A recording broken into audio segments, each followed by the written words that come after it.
Okay students, आज के इस वीडियो में हम बात कर रहे हैं न्यूक्लियस। ठीक है, हम डिस्कस कर रहे थे आपके सेल ऑर्गन्स के बारे में। सेल की इनर साइड के अंदर जो भी ऑर्गन्स प्रेजेंट थे उनको हमने जो है वो टू पार्ट्स के अंदर डिवाइड कर लिया था। एक तो थे membranous single membranous cell organs और दूसरे थे डबल मेम्ब्रेनस सेल ऑर्गन्स। ठीक है, आज हम बात करने वाले हैं न्यूक्लियस के बारे में। ठीक है, सबसे पहले हम इसके जनरल इंट्रोडक्शन के बारे में बात करें कि न्यूक्लियस क्या होता है।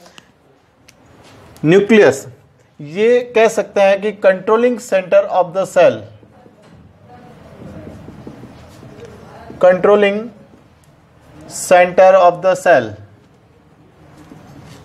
यानी कि केंद्रक जो है वह कोशिका का नियंत्रण केंद्र कहलाता है। ये इस कोशिका की सभी क्रियाओं का क्या करता है, नियंत्रण करता है, इसीलिए इसे नियंत्रण केंद्र controlling centre of the cell कहा जाता है। फर्स्ट टाइम इसको रॉबर्ट ब्राउन ने जो है वो क्या किया, ऑब्जर्व किया और इसको डिस्कवर्ड किया। रॉबर्ट ब्राउन 1931 के अंदर जो है वो इसको डिस्कवर्ड किया। बट बात करें कि रॉबर्ट ब्राउन ने जो है वो इसको सबसे पहले इसको डिस्कवर्ड किया, इसीलिए जो है वो फादर ऑफ न्यूक्लियस, या कह सकते हैं कि जो न्यूक्लियस की ओरिजिन है वो किसके थ्रू की गई थी, रॉबर्ट ब्राउन के थ्रू की गई थी। ठीक है, फादर वादर के लफड़े में हम यहाँ पर नहीं पढ़ेंगे। रॉबर्ट ब्राउन ने जो है वो सबसे पहले केंद्रक की खोज की थी। ठीक है, बात करें कि study of nucleus, study of nucleus क्या कहलाएगी आपके, karyology. Study of nucleus is called karyology, यानी कि जहां पर केंद्रक का अध्ययन किया जाता है, केंद्रक की समस्त क्रियाओं का अध्ययन किया जाता है, उसे कहा जाता है कैरियोलॉजी।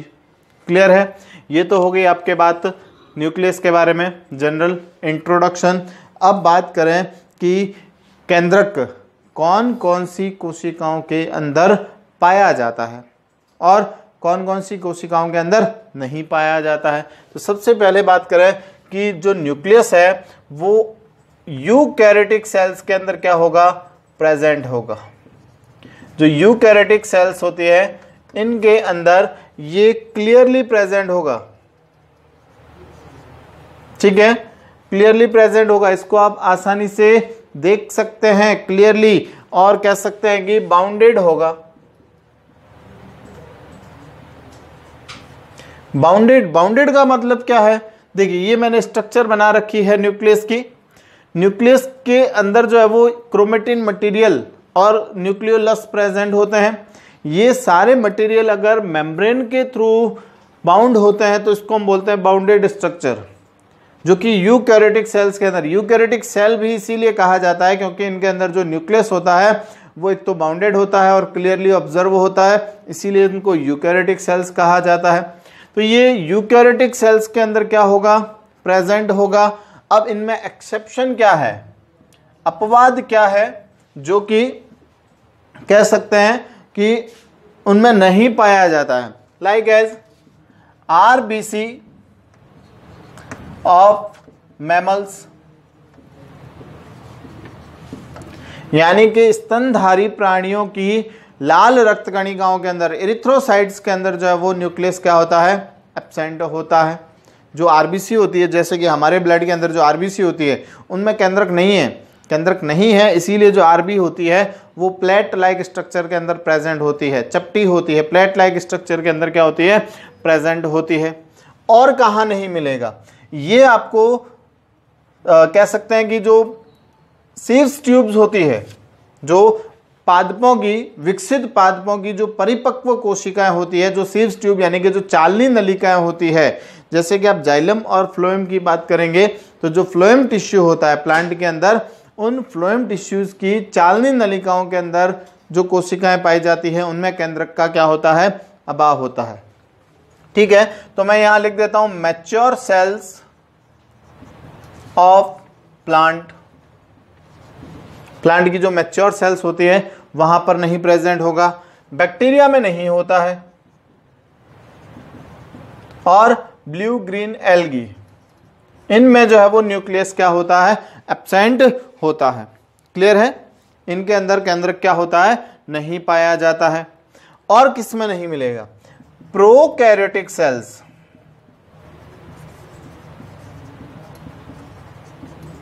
जो प्रोकैरियोटिक सेल्स होती है उनके अंदर केंद्रक क्या होता है, अभाव होता है।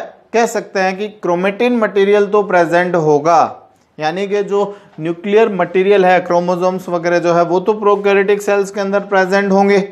ठीक है, अब जो न्यूक्लियर मेम्ब्रेन है वो इनमें क्या होती है, एब्सेंट होती है। और जब न्यूक्लियर मेम्ब्रेन एब्सेंट होगी तो जो न्यूक्लियस है वो साइटोप्लाज्म के अंदर क्या होता है, स्कैड कंडीशन के अंदर, बिखरी हुई अवस्था के अंदर क्या होता है, उपस्थित रहता है। तो प्रोकैरियोटिक सेल में नहीं होगा। Mature cells of plant like as sieve tubes, इनमें एब्सेंट होता है। बैक्टीरिया के अंदर, ब्लू ग्रीन एल्गी के अंदर एब्सेंट होगा। आरबीसीज ऑफ मैमल्स, इनमें जो है वो केंद्र क्या होगा, एब्सेंट होगा।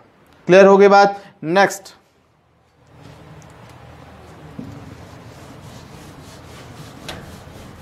Karyoplasmic index.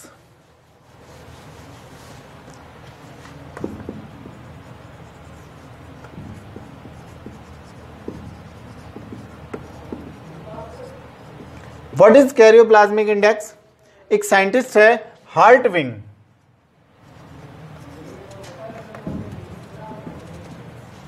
इन्होंने न्यूक्लियस वॉल्यूम और साइटोप्लाज्म वॉल्यूम के बीच में जो है वो कह सकते हैं कि एक रिलेशन बताया, और उस रिलेशन को क्या कहते हैं, कैरियोप्लाज्मिक इंडेक्स। यानी कि volume of nucleus and volume of cytoplasm, इन दोनों का जो रेशियो होता है वो रेशियो क्या कहलाता है, कैरियोप्लाज्मिक इंडेक्स, या जिसे न्यूक्लियोप्लाज्मिक इंडेक्स कहा जाता है। तो इसके लिए इन्होंने एक फॉर्मूला बताया। क्या है formula? Nucleoplasmic index is equals to volume of nucleus upon volume of cytoplasm minus volume of nucleus। ये क्या है आपके कैरियोप्लाज्मिक इंडेक्स और न्यूक्लियोप्लाज्मिक इंडेक्स। साइंटिस्ट का नाम क्या है, हार्टविंग। इन्होंने क्या बताया कि जो साइटोप्लाज्म और न्यूक्लियोप्लाज्म होता है, इन दोनों की जो प्रेजेंस होती है वो एक फिक्स रेशियो के अंदर होती है, जिसे कैरियोप्लाज्मिक इंडेक्स कहा जाता है। और इसे फाइंड करने के लिए इन्होंने एक फॉर्मूला बताया, Vn upon Vc minus Vn। Vn equals to volume of nucleus और nucleoplasm, and Vc means volume of cytoplasm. Clear है? देखिए इसका मतलब क्या है, देखो जब तक सेल इस न्यूक्लियोप्लाज्मिक इंडेक्स की रेशियो के अंदर होती है, यानी कि ये रेशियो जब तक नॉर्मल रहता है तब तक सेल जो है वो अपना नॉर्मल बिहेव करेगी, अपनी जो है वो समस्त क्रियाएं जो है वो संचालित करती रहेगी। जैसे ही कैरियोप्लाज्मिक इंडेक्स डिस्टर्ब होगा, यानी कि इम्बैलेंस कंडीशन में आएगा, तो सेल क्या हो जाती है, डिवाइड हो जाती है।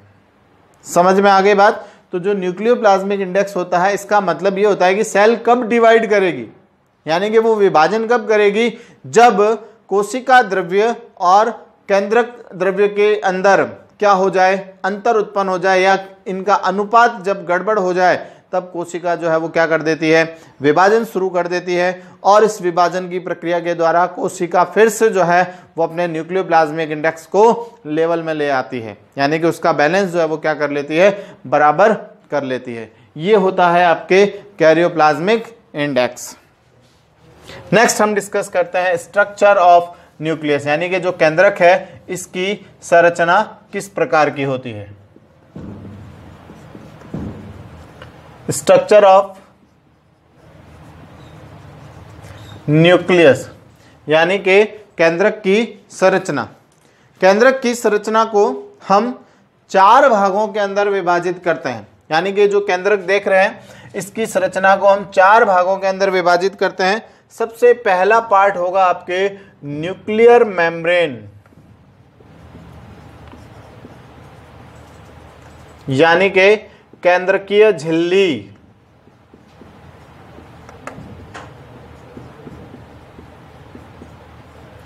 सेकंड पार्ट होगा आपके न्यूक्लियोप्लाज्म, यानी कि केंद्रक द्रव्य।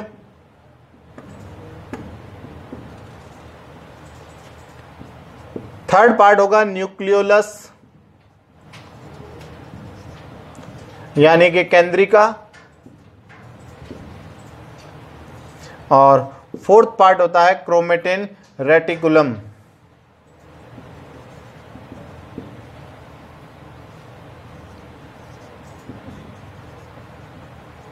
यानी कि गुणसूत्रीय जालिका या क्रोमेटिन जालिका, जिसे क्रोमेटिन जालिका कहा जाता है।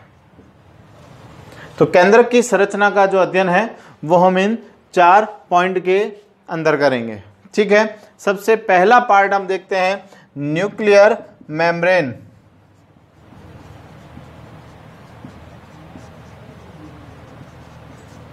यानी कि केंद्रक झिल्ली। सबसे पहले देखें कि केंद्रक जो है वो एक डबल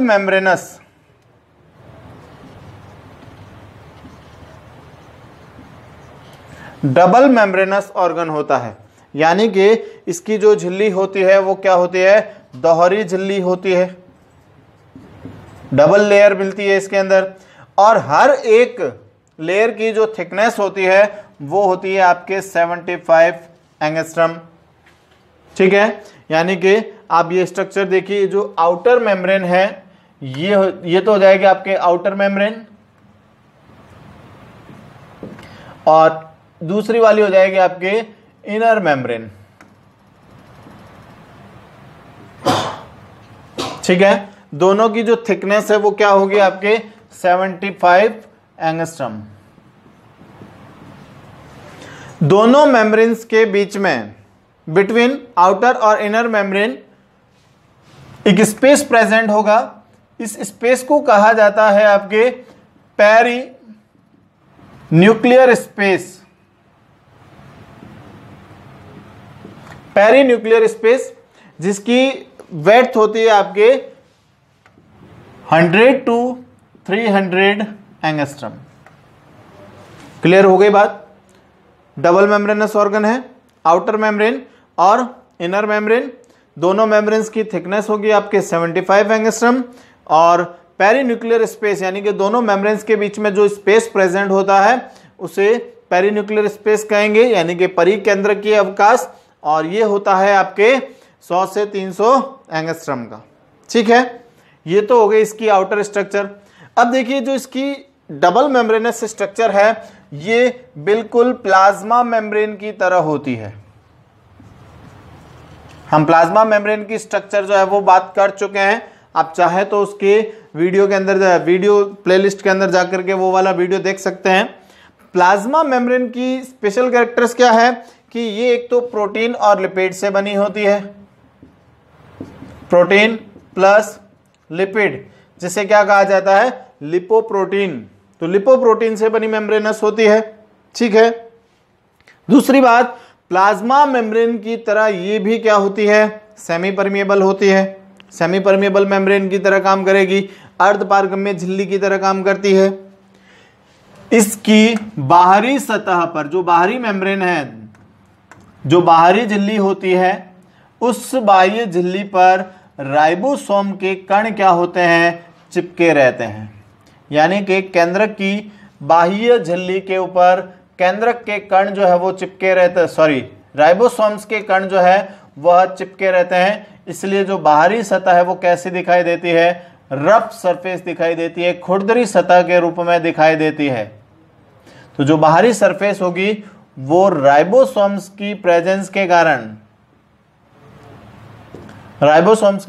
कारण क्या होगी, रफ सरफेस होगी, खुरदरी सतह के रूप में दिखाई देती है। और राइबोसोम का काम क्या है ये हम बात कर चुके हैं। राइबोसोम जो है वो सेल्स के लिए प्रोटीन फॉर्मेशन का काम करेगा।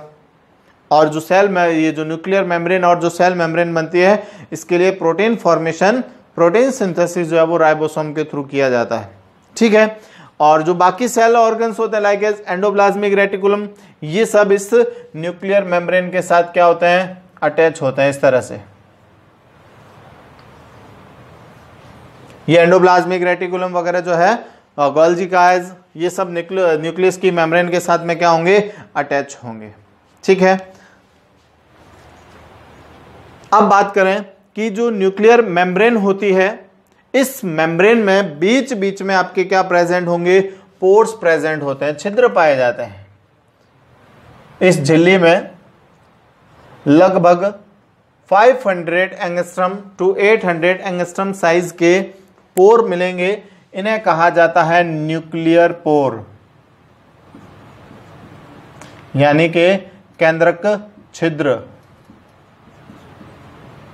इस न्यूक्लियर पोर के थ्रू ही जो कोशिका द्रव्य और जो केंद्रक द्रव्य है वो क्या होता है, आदान प्रदान हो सकता है। यानी कि केंद्रक द्रव्य और कोशिका द्रव्य इन छिद्रों के द्वारा ही क्या हो सकता है, अंदर बाहर आवागमन कर सकता है। तो पोर प्रेजेंट होता है। और ये जो छिद्र होते हैं, इन छिद्रों के अंदर एक जटिल संरचना उपस्थित होती है। ठीक है, एक जटिल संरचना उपस्थित होती है जिन्हें पोर कॉम्प्लेक्स कहा जाता है। पोर कॉम्प्लेक्स यानी कि छिद्र सम्मिश्र, जिसे एन्युलस भी कह सकते हैं अपन। एन्युलस ये उपस्थित होता है और ये इन पदार्थों के आवागमन का क्या करता है, नियंत्रण करता है। क्लियर हो गई बात? ये तो हो जाएगी आपके मेम्ब्रेनस पार्ट। ठीक है, अब इसका काम क्या है? जो न्यूक्लियर मेम्ब्रेन होती है, ये अनेक पदार्थों, अणुओं, जो विशिष्ट अम्ल होते हैं, तत्व होते हैं, उनके आदान प्रदान और कोशिका द्रव्य और केंद्रक द्रव्य के बीच में जो है वो पदार्थों के आवागमन का क्या करती है, नियंत्रण करती है। बात समझ में आ गई? यानी कि जो ये न्यूक्लियर मेम्ब्रेन है, ये न्यूक्लियर मेम्ब्रेन कुछ स्पेसिफिक एलिमेंट या जो न्यूक्लिक एसिड वगैरह जो होती है, या कह सकते हैं कि जो भी पदार्थ है जो कोशिका द्रव्य और केंद्रक द्रव्य में उपस्थित होते हैं, उनका आदान प्रदान करने में सहायता करती है। क्लियर हो गई बात? ये तो हो गई आपके फर्स्ट स्ट्रक्चर, न्यूक्लियर मेम्ब्रेन। फिर बात करते हैं आपके second part, nucleoplasm.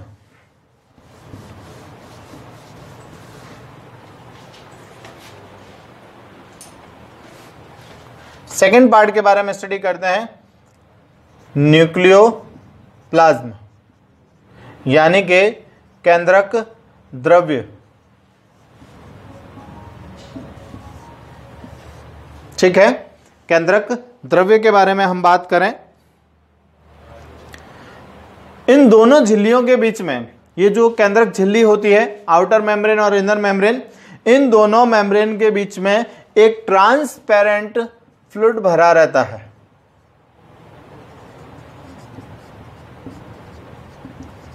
Transparent fluid present होता है, जिसे न्यूक्लियर शेप,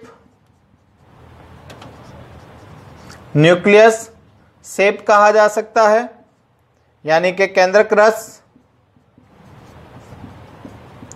या इसे कहा जा सकता है न्यूक्लियोप्लाज्म, केंद्रक द्रव्य, या इसे कैरियोलिम्फ भी कहा जा सकता है।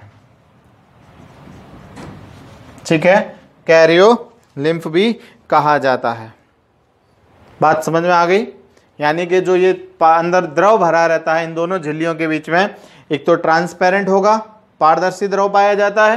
दूसरी बात, इसे जो है वो न्यूक्लियस शेप भी कहा जा सकता है, केंद्रक रस, या इसे जो है वो आप न्यूक्लियोप्लाज्म कह सकते हैं, या इसे कैरियोलिम्फ भी कहा जा सकता है। ठीक है, अब ये जो ट्रांसपेरेंट फ्लूइड होता है, ये सॉल कंडीशन के अंदर क्या होता है, प्रेजेंट होता है। यानी कि जो इसकी स्टेज होती है वो क्या होती है, सॉल स्टेज होती है। और ये जो सॉल स्टेज होती है वो जेल स्टेज में भी क्या हो सकती है, कन्वर्ट हो सकती है। यानी कि सॉल और जेल ये दोनों आपस में क्या हो सकते हैं, कह सकते हैं कि कन्वर्ट हो सकते हैं। अब ये डिपेंड करेगा आपके सेल के फंक्शन पर, यानी कि जो न्यूक्लियस के फंक्शन पर, केंद्रक का कार्य किस प्रकार का होता है, या विभाजन के समय या अन्य किसी अवस्था के समय ये सॉल और जेल अवस्थाएं जो होती है वो क्या होती है, आपस में परिवर्तनशील होती है, ये आपस में परिवर्तन कर सकती है। इस केंद्रक द्रव्य के अंदर क्रोमेटिन मटेरियल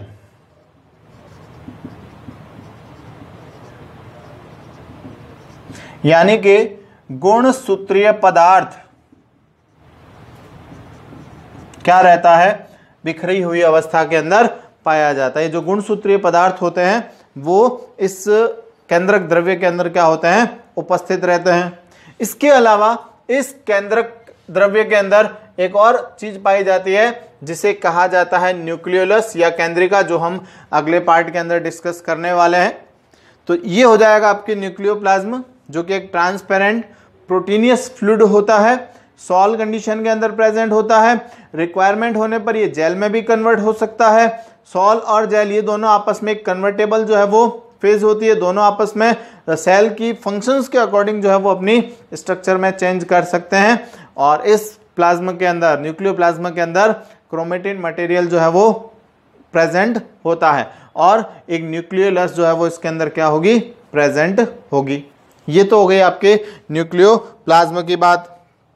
चलिए एक और बात करें कि ये जो न्यूक्लियोप्लाज्मा है ये सेल डिवीजन के टाइम में, जब सेल डिवाइड होती है, कोशिका विभाजन होता है, उस समय ये स्पिंडल फाइबर फॉर्मेशन में हेल्प करता है।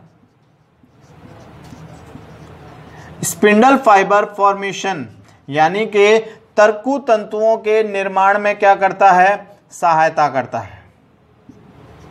अब तर्कु तंतुओं का निर्माण तो तारक काय के द्वारा होता है, सेंट्रोसोम्स के थ्रू होता है, लेकिन ये क्या करता है, उसमें सहायता करता है। जो न्यूक्लियोप्लाज्मा है ये तर्कु तंतुओं के निर्माण में सहायता करने का भी क्या करता है, कार्य करता है। क्लियर है?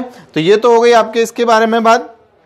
अब बात करें नेक्स्ट न्यूक्लियोलस, तीसरा पार्ट होगा आपके केंद्रिका न्यूक्लियोलस।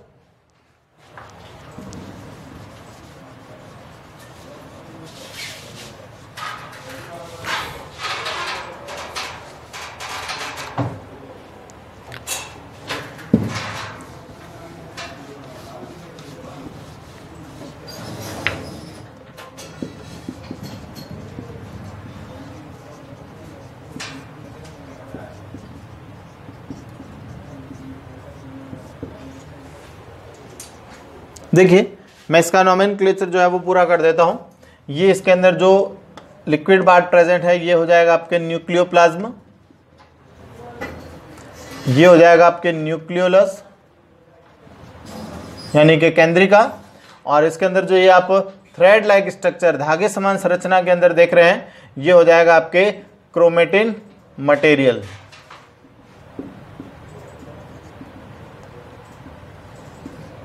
ठीक है, तो ये इसकी स्ट्रक्चर हो जाएगी। नेक्स्ट थर्ड पार्ट हम डिस्कस करने वाले हैं न्यूक्लियोलस। क्लियर है?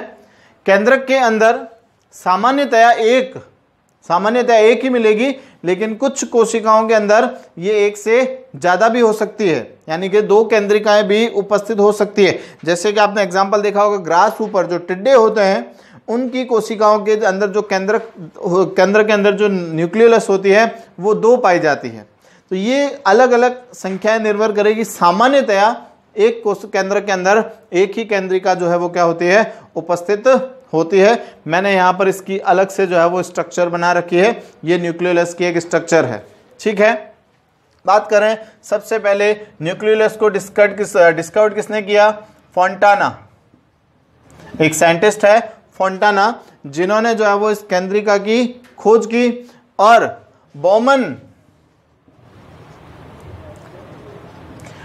ने केंद्रिका या न्यूक्लियोलस जो है वो नाम दिया। समझ में आ गई होगी बात। डिस्कवर्ड तो किसने किया?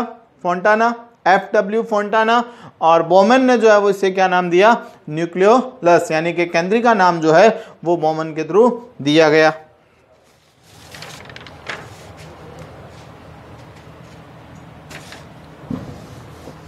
चलिए अब देखें कि ये न्यूक्लियोलस जो है वो कब कब जो है वो उपस्थित हो सकती है और कब जो है वो ये कह सकते हैं विलुप्त हो जाती है। तो देखिए, कोशिका विभाजन के समय, जब कोशिका विभाजित होती है उस समय अंतरावस्था के अंदर तो ये क्या होती है, दिखाई देती है। बात करेंगे आगे हम, जब इंटरफेज स्टार्ट होती है तो इंटरफेज के अंदर तो ये क्या होती है, प्रेजेंट होती है। और जब टीलोफेज स्टार्ट होती है, यानी कि इंटरफेज के बाद में जो प्रोफेज स्टेज आएगी, पूर्वावस्था, उसमें तो ये क्या हो जाती है, डिसअपियर, यानी कि विलुप्त हो जाती है। और जब टीलोफेज स्टार्ट होती है, यानी कि अंत्यावस्था जब शुरू होती है, तो उस समय ये फिर से क्या हो जाती है, उत्पन्न हो जाती है। यानी कि जब कोशिका विभाजन होता है, केंद्रक का जब विभाजन होता है, तो अंतरावस्था तक तो ये आसानी से दिखाई देती है। और जब प्रोफेज फर्स्ट आती है, यानी कि पूर्वावस्था प्रारंभ होती है, उस समय ये विलुप्त हो जाती है। और जब अंत्यावस्था आती है, टीलोफेज स्टार्ट होती है, उस समय ये फिर से जो है वो रीअपियर होना स्टार्ट हो जाती है, यानी कि पुनः दिखाई देना शुरू हो जाती है। और इस प्रकार से जो है वो केंद्रक विभाजन के साथ साथ इसका भी विभाजन होगा और नई केंद्रिका का क्या होता है, निर्माण होता है। ठीक है, केंद्रिका का काम क्या है, ये जो न्यूक्लियोलस है ये आरएनए के थ्रू क्या बनाती है, राइबोसोम्स बनाती है। यानी कि राइबोसोम्स का जो निर्माण है वो किसके द्वारा किया जाता है, वो न्यूक्लियोलस के द्वारा किया जाता है। केंद्रिका के द्वारा जो है वो राइबोसोम्स का निर्माण किया जाएगा। अभी जो न्यूक्लियोलस होती है, इसको हम 4 भागों के अंदर अध्ययन करते हैं, यानी कि इसको भी हम जो है वो डिवाइड कर देते हैं। आप देखेंगे जो मैंने इसकी स्ट्रक्चर बना रखी है न्यूक्लियोलस की, इसके अंदर अगर आप देखें तो आपको 4 भाग जो है वो स्पष्ट दिखाई देंगे। सबसे पहला जो पार्ट दिखाई देता है वो उसके अंदर होता है ग्रेन्युलर पार्ट, यानी कि कणिकीय भाग। आप कह सकते हैं दानेदार भाग भी जो है वो इसको कहा जा सकता है। यानी कि इसके अंदर न्यूक्लियोलस के अंदर आपको अप्रॉक्स 100 एंगस्ट्रम साइज के ग्रेन्यूल्स जो है वो इसके अंदर दिखाई देते हैं, जिन्हें ग्रेन्युलर पार्ट कहा जाता है। सेकंड पार्ट होता है इसके अंदर आपके एमॉर्फस पार्ट और एमॉर्फस रीजन, या जिसे आप कह सकते हैं रवाहीन भाग, या जिसे स्वच्छ मंडल भी कहा जा सकता है। यानी कि एक पारदर्शी तरल इसके अंदर उपस्थित होगा, जिसके अंदर कोई भी ग्रेन्यूल्स या कण जो है वो क्या होंगे, उपस्थित नहीं होंगे। ठीक है, और उसके बाद में तीसरा पार्ट आता है आपके फाइब्रिलर पार्ट।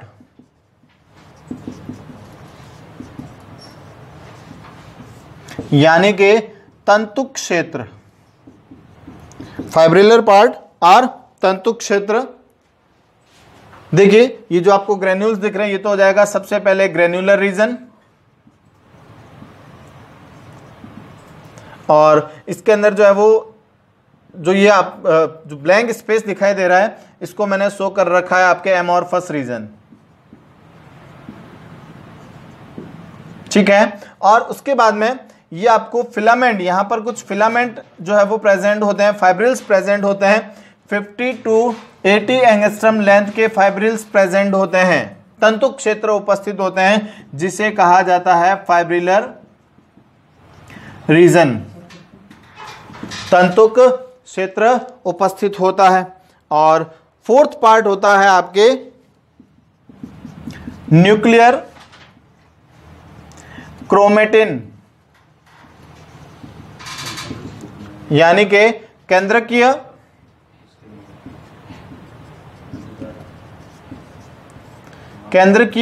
क्रोमेटिन। अब ये 2 तरह के होते हैं, जो न्यूक्लियर क्रोमेटिन है ये भी 2 तरह के होते हैं। एक तो होगा आपके परिधीय क्रोमेटिन, और दूसरा होगा आपके अंतः क्रोमेटिन। यानी कि पेरीन्यूक्लियर क्रोमेटिन,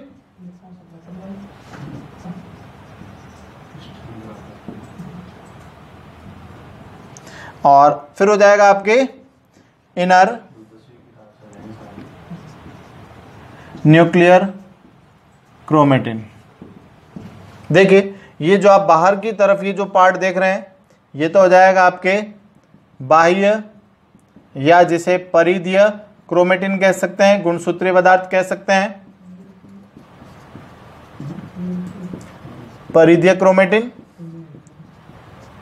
और दूसरा जो ये आपको समूह के अंदर जो ग्रुप में जो फाइब्रिल्स दिखाई दे रहे हैं इन्हें आप कहेंगे इनर या अंतः क्रोमेटिन।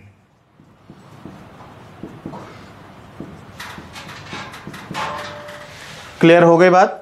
तो ये तो स्ट्रक्चर हो जाएगी आपके न्यूक्लियोलस की। अब बात करते हैं फंक्शंस ऑफ न्यूक्लियोलस, यानी कि जो केंद्रिका है इसके क्या कार्य है। न्यूक्लियोलस के जो फंक्शन है वो हम डिस्कस करते हैं। सबसे पहला फंक्शन क्या होगा, प्रोटीन सिंथेसिस। यानी कि अभी हमने बात क्या की, जो न्यूक्लियोलस है वो आरएनए के थ्रू क्या बनाती है, राइबोसोम्स बनाती है, यानी कि राइबोसोम्स का फॉर्मेशन करेगी। और राइबोसोम क्या काम करते हैं, प्रोटीन सिंथेसिस का काम करेंगे। तो फर्स्ट फंक्शन हो जाएगा प्रोटीन सिंथेसिस, या आप इसको बोल सकते हैं राइबोसोम्स फॉर्मेशंस। राइबोसोम का निर्माण जो है वो भी किसके द्वारा किया जाता है, केंद्रिका के द्वारा किया जाता है। और दूसरी बात करें माइटोसिस, हेल्प्स इन माइटोसिस। ये सूत्री विभाजन के अंदर क्या करती है, सहायता करती है। जैसे कि इसके अंदर इस पर एक एक्सपेरिमेंट किया गया था कि जो ग्रास हुपर्स होते हैं, जो टिड्डियां होती है, उनके केंद्रक के अंदर दो केंद्रिकाएं उपस्थित होती है, न्यूक्लियोलस उपस्थित होती है। अगर किसी भी तरीके से उनकी एक केंद्रिका को, न्यूक्लियोलस को डैमेज कर दिया जाए, नष्ट कर दिया जाए, तो ऐसी कंडीशन के अंदर न्यूक्लियोलस के अंदर माइटोसिस डिवीजन जो है वो क्या होगा, एब्सेंट हो जाएगा। तो इसका किससे रिलेशन हो गया, माइटोसिस से, यानी कि सूत्री विभाजन के अंदर ये सहायता करती है। क्लियर है? नेक्स्ट हम बात करते हैं केमिकल कंपोजिशन।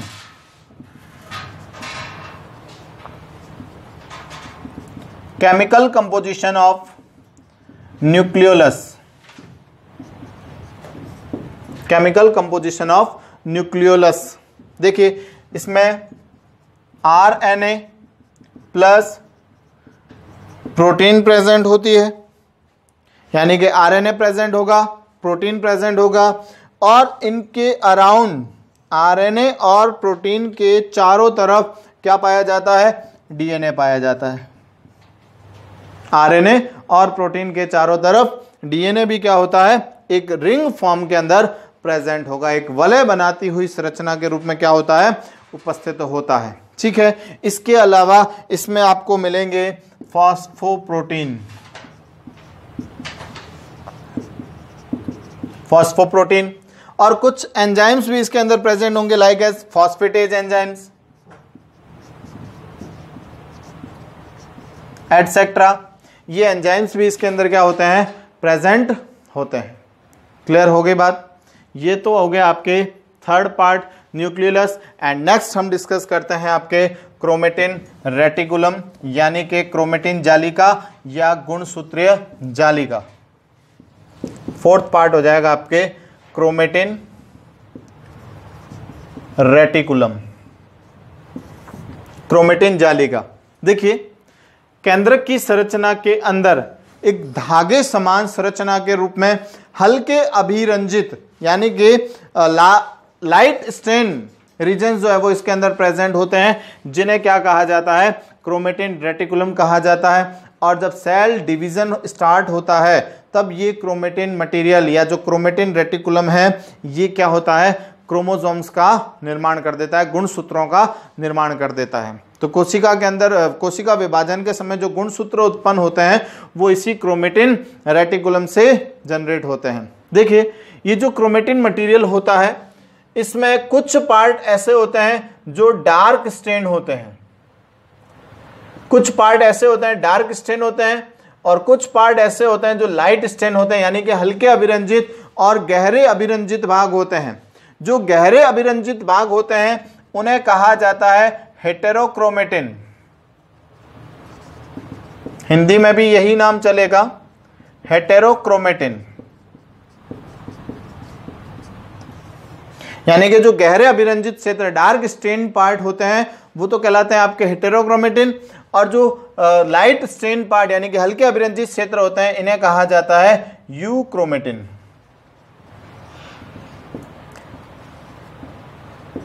ठीक है, दोनों में डिफरेंस क्या है देखते हैं। दोनों के अंदर हेटेरोक्रोमेटिन के अंदर डीएनए कम होगा, आरएनए ज्यादा होगा।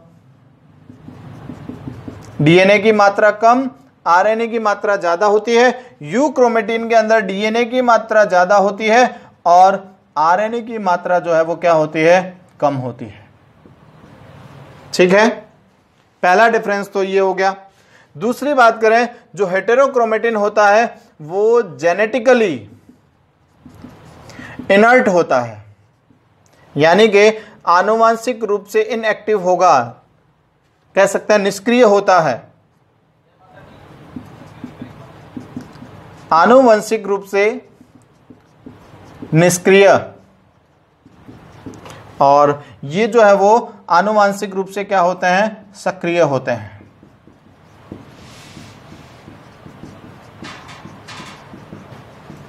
आनुवांशिक रूप से सक्रिय होते हैं। तीसरी बात, हेटेरोक्रोमेटिन क्या है, डार्क स्टेन यानी कि गहरे अभिरंजित क्षेत्र होते हैं, और जो यूक्रोमेटिन पार्ट होते हैं वो क्या होते हैं, हल्के अभिरंजित क्षेत्र होते हैं। ठीक है, ये इनके अंदर कुछ मेजर डिफरेंसेस हो जाएंगे। तो ये हमने जो है वो न्यूक्लियस स्ट्रक्चर जो कि 4 पार्ट के अंदर हमने क्या की है, डिवाइड की है। अब लास्ट हम टॉपिक डिस्कस कर लेते हैं, फंक्शंस ऑफ न्यूक्लियस, यानी कि जो केंद्रक है उसके कार्य क्या है।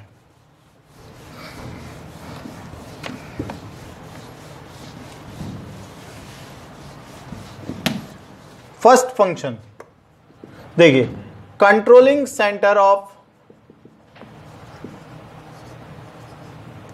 सेल, यानी कि कोशिका का नियंत्रण केंद्र कहा जाता है। कोशिका की सभी प्रकार की क्रियाओं का नियंत्रण कौन करता है, केंद्रक करता है। ठीक है, कोशिका की सारी गतिविधियां हो गई, मेटाबॉलिक रिएक्शंस हो गई, उन सारी क्रियाओं का नियंत्रण कौन करेगा, केंद्रक करेगा। दूसरी बात, राइबोसोम फॉर्मेशन,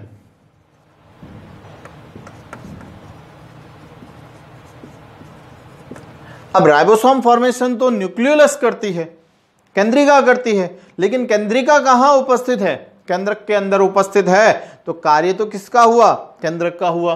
तो राइबोसोम फॉर्मेशन का काम भी कौन करेगा, केंद्रक करेगा।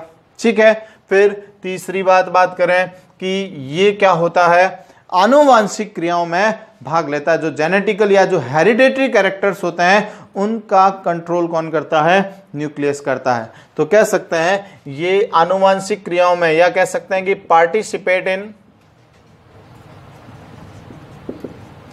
जेनेटिक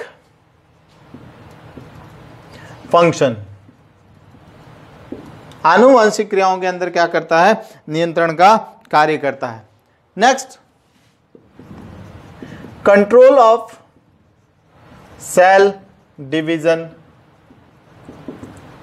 कोशिका विभाजन का भी नियंत्रण करता है। मैंने अभी न्यूक्लियोप्लाज्मिक इंडेक्स के बारे में बात की थी कि यानी कि कोशिका द्रव्य और केंद्रक द्रव्य एक निश्चित अनुपात में उपस्थित होते हैं, एक फिक्स रेशियो के अंदर प्रेजेंट होंगे।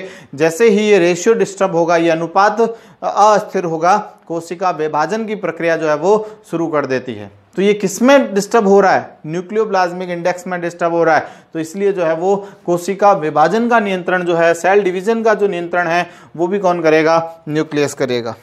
नेक्स्ट बात करें,